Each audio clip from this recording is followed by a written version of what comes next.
Ukrainian forces trying to hit the Russians on all fronts.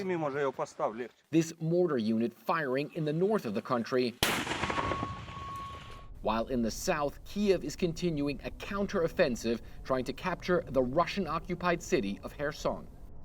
We met up with an artillery unit on the battlefield. The soldiers tell us there's firing going on here pretty much every day, several times a day. The front line is not very far from where we are at all. It's a couple of kilometers in that direction, and right now there's not very much movement on that front line, but still the situation is very dangerous.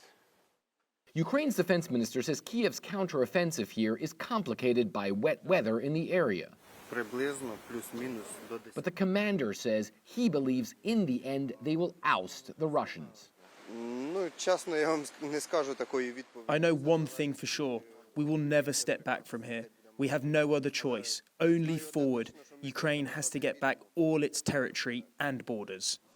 While Russia continues to mobilize hundreds of thousands for the war here, the Ukrainians say they found the Wagner private military company, founded by Putin ally Yevgeny Prigozhin, is sending Russian prisoners with diseases to the front line, the chief of Ukraine's military intelligence told CNN's Nick Robertson.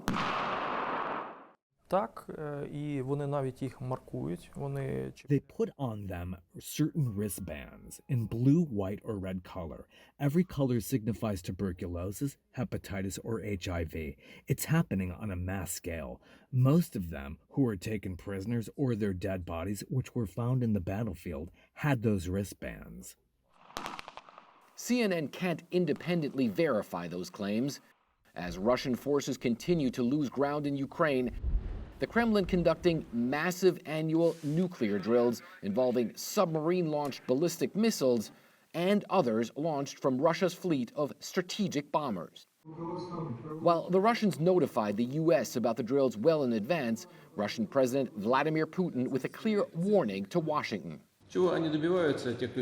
What they are trying to achieve, we see on the example of Ukraine, which has become an instrument of American foreign policy.